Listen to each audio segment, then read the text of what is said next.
Hello and welcome to VLearn Virtual Learning Network. Today's session number 1, part 3, Life Skills and Introduction.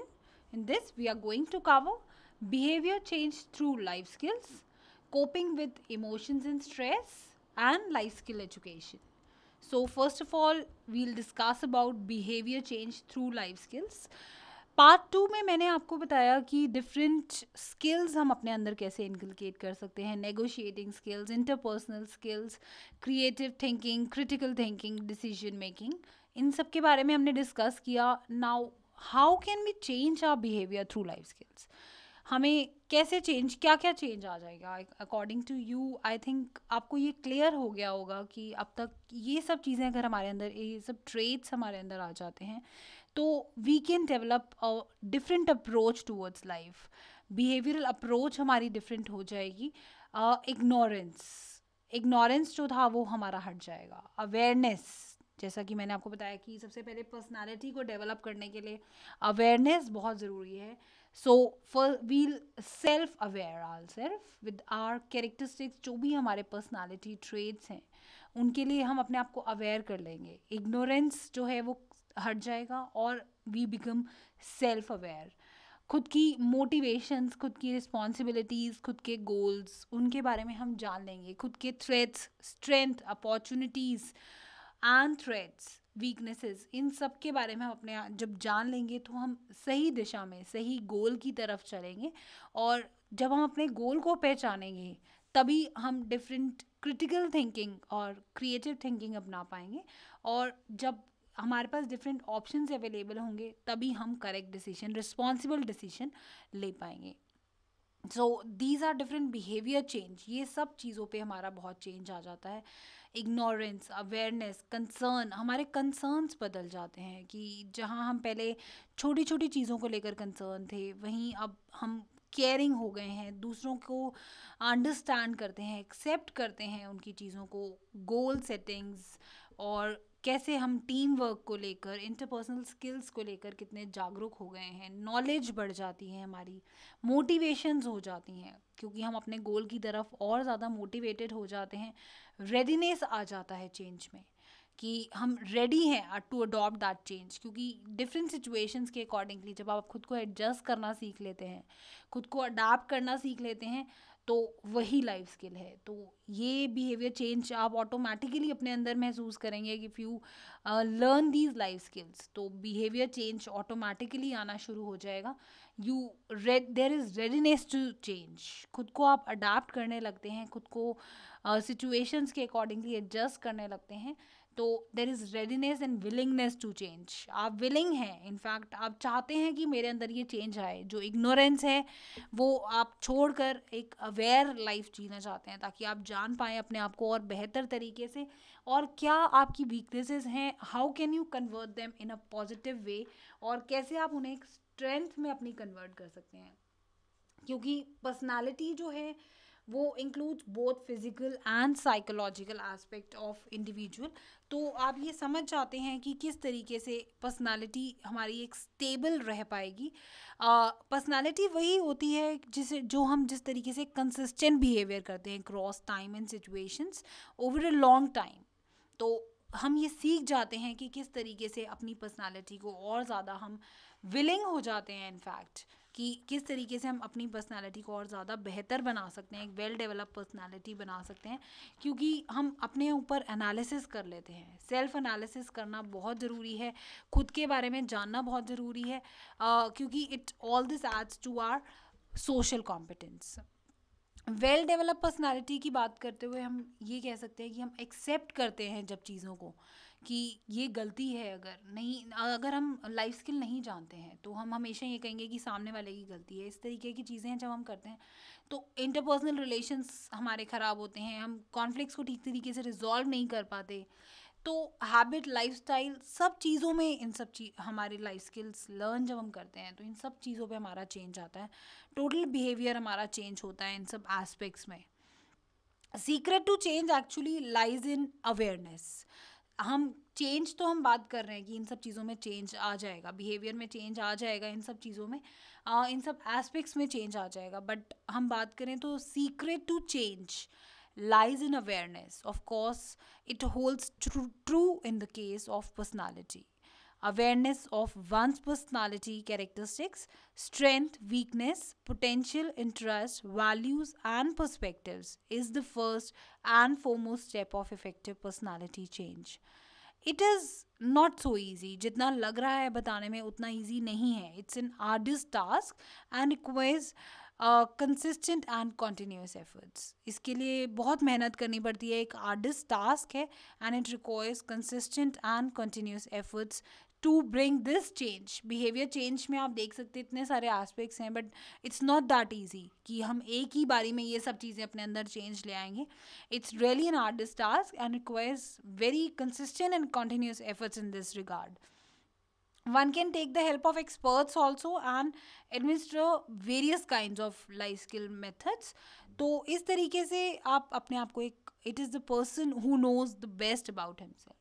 तो वही person सबसे best है जो अपने बारे में ज़्यादा जानता है, क्योंकि वही इंसान जो जानता है, अपने बारे में अवेयर है, वहीं वो अपने बारे में चेंज कर पाएगा उन चीज़ों को. So the ownership for exploration lies with the person interested in changing his or her personality. अगर आप सोच लेते हैं कि आप चेंज करना ही नहीं चाहते अपने आप को, तो कैसे ला पाएंगे अपने अंदर इस बिहेवियर में चेंज. तो सबसे पहली चीज़ तो आती यही है कि ownership for exploration lies with a person interested in changing his or her personality. यहाँ से हम यही पढ़ेंगे कि किस तरीके से आप अपने अंदर ये चेंजेस ला सकते हैं. सबसे पहले तो आपका नज़रिया आपको बदलना होगा कि आप अगर विलिंग हैं, आप चेंज होना चाहते हैं, तभी आप अपने आप को चेंज करेंगे. तो सच पर्सनालिटीज़ जो भी आप देखते हैं कि ग्रेट पर्सनालिटीज़ हैं, such kind of personalities offer a number of benefits regarding personal, social and professional aspects. Personal life में वो ऐसा क्यों है कि हम उनको क्यों इतना अडोर करते हैं. In personal life also they are well adjusted, stress free रहते हैं, वो relaxed और emotionally well balanced हैं. तो हमें भी इसी तरीके की पर्सनालिटी ग्रैब करनी चाहिए, हमें भी इस तरीके की पर्सनालिटी फॉलो करनी चाहिए, ताकि हम भी हर सिचुएशंस में अपने आप को अडाप्ट कर सकें, प्रोफेशनली भी अपने आप को बेटर प्रूव कर सकें. ये लोग पर्सनल, सोशल और प्रोफेशनल एस्पेक्ट्स में हमेशा अपने आप को एक वेल डेवलप्ड और वेल एडजस्टेड पर्सनालिटी प्रूव करते हैं. In personal life they are well adjusted, stress free and relaxed and emotionally well balanced. Such kind of people has self discipline and self control. इस तरीके के लोगों के पास खुद का सेल्फ कंट्रोल होता है, सेल्फ डिसिप्लिन होता है. They are very honest with themselves. They are curious to know and eager to learn. ये क्यों अपने अंदर ये चेंजेस ला पाए, ये भी कोई जब से बॉर्न हुए हैं तब से ऐसे नहीं है. They are very honest to themselves कि खुद को जानते हैं, समझते हैं और सच्चाई को जानते हैं, एक्सेप्ट करते हैं कि अपने आप को लेकर ये बहुत ऑनेस्ट हैं. And they are curious to know and eager to learn. ये नई चीज़ें लर्न करना चाहते हैं. And they have strong faith in themselves कि ये कर लेंगे change. Such kind of persons has ability to quickly bounce back from downfalls and failures. They are duly, or you can say fully aware about their strengths and weaknesses and their downfalls and failures. तो सबसे पहले उनको पहचानते हैं, aware होते हैं, honest रहते हैं अपने साथ. जब दे have strong faith in themselves कि वो अपने आप को इस तरीके से चेंज कर लेंगे, तभी अपने अंदर ये चेंज वो ला पाते हैं. So in order to maximize your potential, you need to learn about this. और अवेयर होना बहुत ज़रूरी है ताकि अपने बिहेवियर में आप इस तरीके के चेंज ला सकें. और ट्रस्ट करें अपने ऊपर, ओपन रहें लोगों के साथ. This will add to your social competence also, because जैसे कि आप इन लोगों में देख सकते हैं कि they have a great ability to understand others and they know how to deal with people. क्योंकि जब ये सोशल मीडिया में जाते हैं, मीडिया रिलेशंस उनको जानते हैं कि किस तरीके से फॉलो करना है. They know well how to deal with people. They have that great ability to understand others. They can listen others with great patience. जैसा कि मैंने आपको पिछली पार्ट 2 में भी बताया कि हमें पेशेंस से सुनना बहुत ज़रूरी है.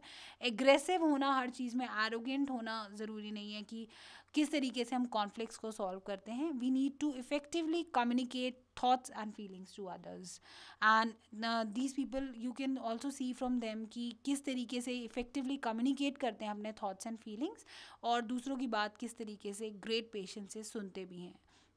और तभी ये इंजॉय कर पाते हैं with others, and they it will help them to develop healthy relationships with others. तो आप देख सके कि सोशल कॉम्पिटेंस, पर्सनल एफिकेसी को अगर लॉन्ग लास्टिंग इम्प्रेशन बनाने हैं तो आप इन सब के बारे में आपको जानना ज़रूरी है, और उससे पहले आपको अवेयर होना ज़रूरी है ताकि इस तरीके के बिहेवियर चेंज आप अपने अंदर ला पाएँ, because this will help in creating an long lasting impressions which enhances job and future prospects. They are emotionally well balanced, well organized and committed to their work. वही चीज़ आपको भी अपने अंदर लानी है। आपको भी continuously चैलेंजिंग गोल्स को अपनाना है, और आपको भी उससे जब आप अपना लेंगे तो आप ये देखेंगे कितना सेटिस्फैक्शन मिलता है बाय कंप्लीटिंग देम। तो कॉन्टिन्यूस आप जब continuous through continuous skills upgradation and involve themselves in new hobbies so that you can broaden your horizons. तो इस तरीके से आप अपने हॉराइजन्स को और ज़्यादा ब्रॉड कर सकते हैं खुद को अवेयर करने के बाद, एंड बिहेवियर चेंज लाने के बाद आप अपने हॉराइजन्स को और ज़्यादा ब्रॉडन कर पाएंगे। Now to achieve, these are some stages कि आप जब अचीव करना चाहते हैं उनके लिए आपको सबसे पहले आइडेंटिफाई करना होगा द प्रॉब्लम्स और इश्यूज। पहले तो आप जान लीजिए कि एक्चुअली प्रॉब्लम है क्या, then you can collect information और नॉलेज ऑन दैट, कि जो भी आपके पास ऑप्शंस अवेलेबल हैं, इंफॉर्मेशन अवेलेबल है, नॉलेज अवेलेबल है, वो सब कलेक्ट कर लीजिए। Then associated physical, emotional and psychological feeling, उसके साथ जो भी रिलेट करती हुई physical, emotional and psychological feeling है उसे भी आप एसोसिएट कीजिए कि अगर मैं ये डिसीजन लेता हूँ, ऑप्शन ये अपनाता हूँ, तो इसके साथ क्या साइकोलॉजिकल फीलिंग्स एसोसिएटेड हैं, क्या रिलेट करती हैं, फैमिली प्रेशर्स क्या रहेंगे, फैमिली को कैसा फील होगा। आपको एम्पैथी का भी ध्यान रखना है, खुद को उनके शूज़ में रख कर देखिए कि वो आप कैसा फील करेंगे। तो ये सब चीज़ें इमोशनल, फिजिकल, साइकोलॉजिकल फीलिंग्स को भी साथ में एसोसिएट करते हुए आपको रिस्पॉन्सिबल डिसीजन मेकिंग लेना है। पॉसिबल वेज ऑफ सॉल्विंग, आप किस तरीके से कौन कौन से इसके वेज हैं सॉल्व करने के, and then you can present them with the help of effective communication skills. Alternative solutions का भी ध्यान रखिए कि इसके अलावा आपके पास कौन कौन से और सिचुएशंस और कौन से सोल्यूशंस हैं जो अवेलेबल हैं, so that you can take the perfect decision, responsible decision making आप कर पाएँ। And with the help of mutual decisions you can even explore the different options available through critical thinking, creative thinking। सारे options available जो हैं उन्हें explore करने के बाद you can come to the right point and you can achieve the actual your goal जो है आप उसे अचीव कर पाएंगे, एंड आप वहाँ से देख सकते हैं कि how much satisfaction you feel after completing those goals. Now इनके बीच में ये, जैसे मैंने आपको बोला, it's a very arduous task and it requires consistent and continuous efforts to complete it. In this regard you need to have lot of consistent and continuous efforts. And लेकिन ये कहना बहुत आसान है, बीच में बहुत सारी प्रॉब्लम्स, बहुत सारे इमोशंस, स्ट्रेस भी आते हैं, उन्हें कैसे कोप करना चाहिए। Recognising effects of emotions on others and our self. तो आपको ये सोचना चाहिए कि अगर मैं ये डिसीजन ले रहा हूँ तो इस चीज़ का मेरी फैमिली पर क्या असर पड़ेगा, और जो आसपास लोग हैं अपने ऊपर आपका क्या, आपकी अपनी हार्ट का भी, तो मैंने आपको जैसा बताया उसकी, ये नहीं कि सिर्फ अपने गोल को देख लिया आपने और अपनी फैमिली हैंड्स को देख लिया कि आप मेहनत कर रहे हैं, बट साथ साथ में आपको हार्ट का भी ख्याल रखना है, यानी कि अपनी फीलिंग्स का और अपने आसपास जो आपके लोग हैं उनकी फीलिंग्स का। तो ये डिसीजन अगर आप लेते हैं तो इससे उनकी फीलिंग्स तो हर्ट नहीं होंगी, और ख़ुद को उनके शूज़ में रख कर देखिए कि किस तरीके से उनको फ़ील होता है, अगर आपको फ़ील होता अगर वो इस तरीके का डिसीजन लेते। तो you need to be aware of how emotions influence behaviours. तो आपको ये इस चीज़ का भी अवेयर होना होगा कि इमोशंस की वजह से हम बहुत बार गलत बिहेवियर भी कर लेते हैं।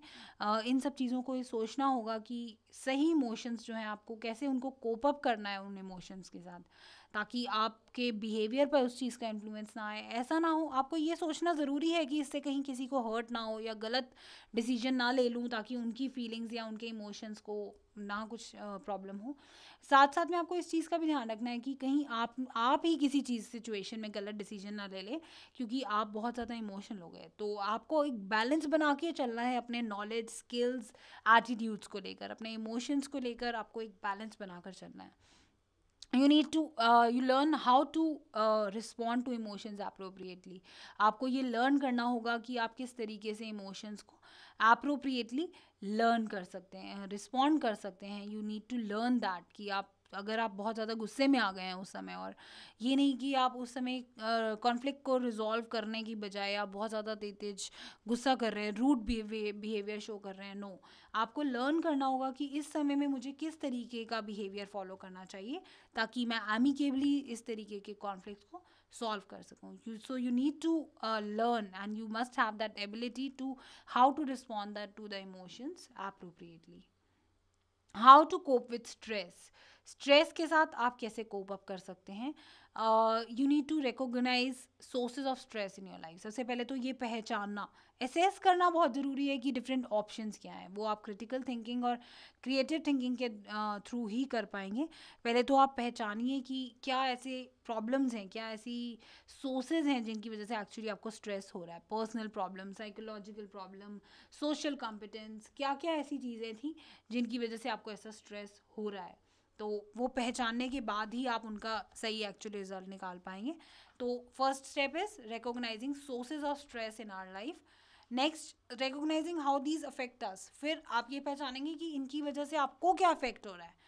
पहले सोर्सेज पहचानेंगे, फिर आप ये देखेंगे कि इसकी वजह से आपको क्या इफेक्ट हो रहा है.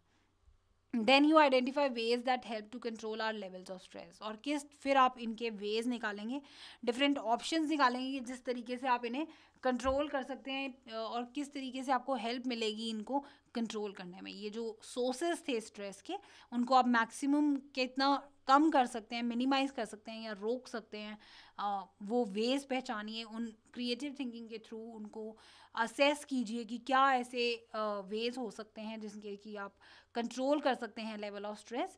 And learning how to relax to minimise tensions. और ये भी सीखिए कि किस तरीके से आप रिलैक्स कर सकते हैं ताकि अपनी टेंशंस को कम कर सकें और एक स्ट्रेस फ्री लाइफ जी सकें. क्योंकि स्ट्रेस फ्री होंगे तभी आप सही डिसीजन ले पाएंगे, एक रिस्पॉन्सिबल डिसीजन ले पाएंगे.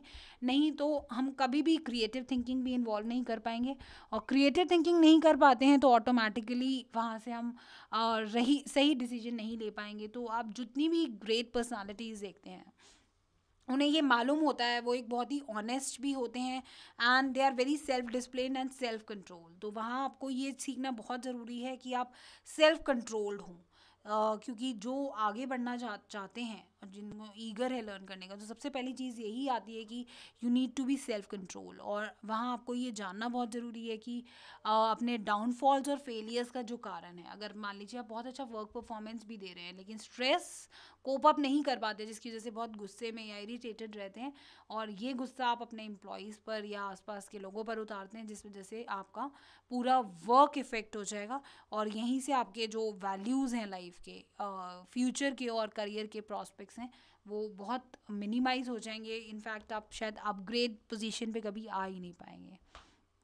तो सेल्फ एजर्टिवनेस, यानी कि मैंने जैसे आपको बताया कि सेल्फ डिसिप्लिन, सेल्फ कंट्रोल्ड होना बहुत ज़रूरी है. साथ साथ में सेल्फ एजर्टिवनेस होना भी बहुत ज़रूरी है. यानी कि आप खुद अंदर से जब खुश होंगे, आप खुद खुश होंगे तो हर चीज़ पे आप सही डिसीजन ले पाएंगे. और खुद ही अंदर से जब परेशान है, इनर कॉन्शियस ही जब हमारी खुश नहीं रह पाती, तो हम कभी भी किसी चीज़ में पार्ट नहीं ले पाते, ना ही कभी हम कंप्लीट फील कर पाते हैं, ना ही हम कभी सेटिस्फाइंग फील कर पाते हैं, क्योंकि हम कभी भी अपनी बात किसी को ठीक से बता नहीं पाए. तो इसीलिए बहुत ज़रूरी है कि सेल्फ एजर्टिवनेस होना बहुत ज़रूरी है. Assertive people respect themselves and others equally. जो एजर्टिव पॉजिटिव लोग हैं, ऑप्टिमिस्टिक लोग हैं, उन्हें पता है, वो कंसिस्टेंटली ऐसा जब बिहेव करते हैं तब मैंने आपको बताया कि हम उन्हें एजर्टिव लोग बोलते हैं, ऑप्टिमिस्टिक बोलते हैं. तो ये लोग जानते हैं कि किस तरीके से खुद को रिस्पेक्ट करना है और दूसरों को रिस्पेक्ट करना है. क्योंकि हमेशा ये चीज़ों को ढूंढ करने का एक ब्राइट साइड ढूंढ लेते हैं. They always look at the bright side of things. और बहुत ही चेयरफुल और होपफुल रहते हैं, एंथुजियास्टिक रहते हैं कि ये काम हो जाएगा. across variety of situations they always behave in such a way. तो ये जानते हैं it is communicating feelings and need while respecting rights of others. ये जानते हैं कि अपनी फीलिंग्स को कम्युनिकेट करना इंपॉर्टेंट है, क्योंकि नहीं कर पाते तो ऑटोमेटिकली लीड टू स्ट्रेस। तो ये अपनी फीलिंग्स को कम्युनिकेट करना चाहते हैं, साथ साथ में ये भी जानते हैं कि इस साथ में दूसरों की राइट्स जो हैं उनको भी रिस्पेक्ट करना चाहिए। Being able to stand up for one's own values and needs, और अपने ही नीड्स और वैल्यूज़ के लिए खड़े होना भी जानते हैं, यानी कि अपने हार्ट का भी ध्यान रखना है, अपने सेल्फ कंट्रोल का और सेल्फ अपनी फीलिंग्स का भी ध्यान रखना है। नहीं तो हम हमेशा स्ट्रेस में रहेंगे, और अगर हम स्ट्रेस में हैं तो हम कभी भी एजर्टिव वे में बिहेव नहीं कर पाएंगे, जिसकी वजह से देर हमेशा हमारे फ्यूचर के प्रॉस्पेक्ट जो हैं, करियर के प्रॉस्पेक्ट जो हैं, वो हमेशा प्रॉब्लम में आ जाएंगे। Take control of one's decisions, और किस तरीके से हमने कंट्रोल करना है अपने डिसीजंस को, and recognise attempts of others to control, और किस तरीके से हम दूसरों को कैसे रिकोगनाइज कर सकते हैं, अटेम्प्ट्स कैसे कर सकते हैं टू कंट्रोल। तो सेल्फ असर्टिव होना बहुत ज़रूरी है, पॉजिटिव वे बहुत अपनाना हमें बहुत ज़रूरी है, क्योंकि ये सब चीज़ें इतनी आसान नहीं है जितना कि लग रहा है, क्योंकि ये धीरे धीरे हम अपनी लाइफ में ला सकते हैं। ऐसा मत सोचिए कि एक चीज़ हम ले आए हैं तो अब दूसरी नहीं आ पाएगी, या सारी चीज़ों को एक साथ करने की कोशिश करेंगे तो कोई भी चेंज नहीं आ पाएगा। हम धीरे धीरे ही अपनी चीज़ों को ये ला सकते हैं, और कंटिन्यूस एफर्ट्स चाहिए इसके लिए, ताकि हम इस टाइप का बिहेवियर चेंज ला सकें, बिहेवियर डेवलपमेंट अप्रोच ला सकें। सेल्फ एजर्टिवनेस की जहाँ हम बात कर रहे थे, तो trust and values one's own feelings, अपनी ही, जैसे मैंने आपको बताया कि जो ग्रेट पर्सनालिटीज़ हैं वो ट्रस्ट करते हैं, ऑनेस्ट हैं, वो अपने ऊपर विश्वास है उनको कि they will learn through their mistakes, और जो भी उनकी प्रॉब्लम्स हैं they will learn from that, they know they have that potential. और इसी तरीके से आप भी मैक्सिमाइज कर सकते हैं अपना potential. You can trust and value your own feeling and open to with people. और इस चीज़ का भी ध्यान रखिए कि साथ साथ में नॉन वर्बल कम्युनिकेशन का भी आप सही रिकॉग्नाइज कर रहे हैं या नहीं कर रहे हैं, क्योंकि हो सकता है कि जो आप नहीं कहना चाहते, आपके sign signals, body posture, head movements, उसके थ्रू कहीं आपका कोई गलत कम्युनिकेशन ना चला जाए, क्योंकि यहाँ से आपकी पर्सनालिटी एक रॉन्ग पर्सनालिटी प्रूव हो जाती है। अगर आप सही postures, head movements, communication, non verbal communication का ठीक से इस्तेमाल नहीं करते हैं, तो वहाँ से आपकी पर्सनालिटी में प्रॉब्लम्स आ जाती हैं। तो स्टेप्स की बात कर रहे हैं तो state your position, offer reasons और एक्सप्लेनेशंस, एक्नॉलेज अदर्स फीलिंग। ये कुछ स्टेप्स हैं जो आप सेल्फ असर्टिवनेस अगर अपने अंदर लाना चाहते हैं तो ये स्टेप्स अपना सकते हैं। अपनी पोजीशन स्टेट करिए, रीजंस एक्सप्लेनेशंस दीजिए, और दूसरों की फीलिंग्स को भी एक्नॉलेज करना ज़रूरी है। Take pleasure and pride in saying no when one wants to say no. आप इस चीज़ पे मत सोचिए कि अगर आपने ना कह दिया किसी को तो कितना बुरा लगेगा। आप उस पर इनफैक्ट प्लेजर लीजिए, बहुत प्राइड होना चाहिए आपको कि आपने ना कह दिया। बट नो कहने के भी अलग अलग तरीके होते हैं। स्ट्रेट अवे अगर आप किसी को ना बोल रहे हैं तो आप कहेंगे कि वहाँ तो इंटरपर्सनल रिलेशनशिप्स में ऑटोमेटिकली बहुत ज़्यादा प्रॉब्लम आ जाएगी। बट आपको समझ में आना चाहिए कि आपने अपना काम, गोल सेटिंग्स का भी तो ध्यान रखना है, अपनी प्रायोरिटीज़ अपनी उसका भी ध्यान रखना है। तो जब आपको ना कहना है तो आप उस चीज़ को समझ लीजिए कि आपने यहाँ ना कहना है, बट किस तरीके से कहना है। It is important what we say, but it is more important how we say it. तो पोलाइट रिफ्यूज़ल के थ्रू आप मना कर सकते हैं, रीज़न दे सकते हैं कि मेरे पास ये काम है तो इसीलिए पहले मेरी ये प्रायोरिटी है। रिपीट रिफ्यूज़ल कर सकते हैं। Walk away, ignore the person, avoid the situation, find others support, talk about your own feelings. इस तरीके से कुछ ये वेज हैं जिससे आप ना कह सकते हैं, और इन्हें ही अपनाते हुए आपको ये करना चाहिए, क्योंकि डायरेक्ट अगर एरोगेंट वे में आप उन्हें ना कर रहे हैं तो यहाँ से आपके इंटरपर्सनल रिलेशनशिप में फ़र्क आ जाएगा, और आप ये नहीं सीख पाएंगे कि कैसे आप कॉन्फ्लिक्ट्स को, इस टाइप की स्ट्रेस को कोप अप कर सकते हैं, कैसे इन स्ट्रेस को, कॉन्फ्लिक्ट्स को एमिकेबली रिजॉल्व कर सकते हैं। नाउ लाइफ स्किल एजुकेशन की बात कर रहे थे, तो आप कैसे सीख सकते हैं life skill education? Dynamic teaching के थ्रू, डायनेमिक लर्निंग के थ्रू, और स्मॉल ग्रुप्स और पेयर्स में आप ये सब चीज़ें लर्न कर सकते हैं। छोटी छोटी बातों पे आप डिस्कशंस कर सकते हैं पेयर्स में। ब्रेन स्टॉर्मिंग, यानी कंप्लीट ब्रेन वॉश हो जाना चाहिए आपका, जो पुरानी आपकी आदतें हैं, हैबिट्स हैं, लाइफस्टाइल है, उसमें एकदम कंप्लीट चेंज आना चाहिए। बट आप अपनी लाइफ में जब इन हैबिट्स को अपनाते हैं तो थोड़ा सा टाइम लग जाता है, तो don't lose hope at that time कि नहीं हो पा रहा ये चेंज।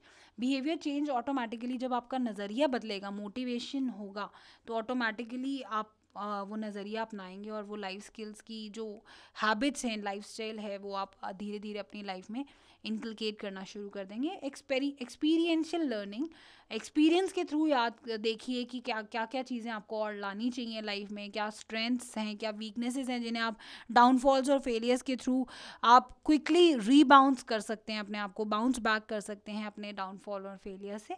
और रोल प्लेस के थ्रू लर्न कर सकते हैं, गेम्स, डिबेट्स और इस टाइप की फैमिली डिस्कशन, फ्रेंड डिस्कशंस के साथ प्रैक्टिकल स्किल्स करके आप इन सब चीज़ों को लर्न कर सकते हैं। ये कोई बहुत एक ऐसा नहीं है कि एक एजुकेशन है बस आप लर्न करते जा रहे हैं उसको, ये धीरे धीरे ही आप अपनी लाइफ में इस तरीके के सुधार ला पाते हैं। Thus, life skills are applied in various aspects of life, in human relationships, learning about rights and responsibilities, in health issues.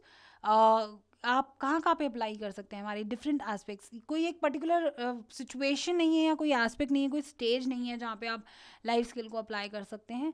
आप अपने हर एक एस्पेक्ट में, क्योंकि आप ज़िंदगी जीने का एक बेहतर तरीका ढूंढ लेते हैं, ऑप्शंस ढूंढ लेते हैं कि किस तरीके से इस प्रॉब्लम को सही तरीके से सॉल्व किया जा सकता है, in the very positive approach, in the very sincere way. Human relationships को जो है आप बेहतर जानने लगते हैं, learning about rights and responsibilities. Health issues के बारे में जाने तो वहाँ पे भी आपको ये हेल्प रहती है, क्योंकि आप इन सब चीज़ों से बच सकते हैं। जैसे कि मैंने आपको पहले पार्ट 1 में बताया था कि आप हेल्थ प्रॉब्लम से भी हमें लाइफ स्किल हेल्प करता है, क्योंकि नॉलेज, स्किल्स को और एटीट्यूड को हम सही डायरेक्शन में जब लगाते हैं तो वहाँ हम इन तरीके की लाइफ प्रॉब्लम से बच सकते हैं, हेल्थ इश्यूज से भी बच सकते हैं, क्योंकि हम पॉजिटिव नज़रिया अपनाएंगे, खुश रहेंगे, इनर कॉन्शियस खुश है, तो ऑटोमेटिकली हेल्थ के इश्यूज जो है हम प्रिवेंट कर पाएंगे। Therefore, we should know about life skills because empowers them to take positive actions to protect themselves and to promote health and positive social relationships. तो अब तक आप ये समझ गए होंगे कि लाइफ स्किल्स के बारे में जानना और पढ़ना क्यों ज़रूरी है, क्योंकि इससे आपको एम्पावरमेंट मिलेगी to take positive actions to protect themselves. आप पॉजिटिव एक्शंस लेना सीख जाएंगे और कैसे अपने आप को प्रोटेक्ट करना है, वो भी एजर्टिव वे में, इन द पॉजिटिव वे, और अपनी हेल्थ को लेकर, पॉजिटिव सोशल रिलेशनशिप्स को लेकर भी आप प्रमोट कर पाएंगे। ये सब आप कैसे सीख पाएंगे? Through life skills only. और भी एरियाज़ हैं जिसमें आपको लाइफ स्किल्स काफ़ी हेल्प करेगा। एनवायरनमेंट एजुकेशन के बारे में जानने में, जैसे हम ग्लोबल वार्मिंग की बात करें तो आप ये समझ पाएंगे कि ग्लोबल वार्मिंग से कितनी प्रॉब्लम्स आ सकती हैं। कंज्यूमर एजुकेशन के बारे में समझ पाएंगे, peace education, social cultural issues, इन सब चीज़ों के बारे में आप जान पाएंगे। तो लाइफ स्किल आपको इन सब चीज़ों में बहुत हेल्प करेगा। Now do it yourself for you. What our life skills? Explain the targeting life skill model. Thank you.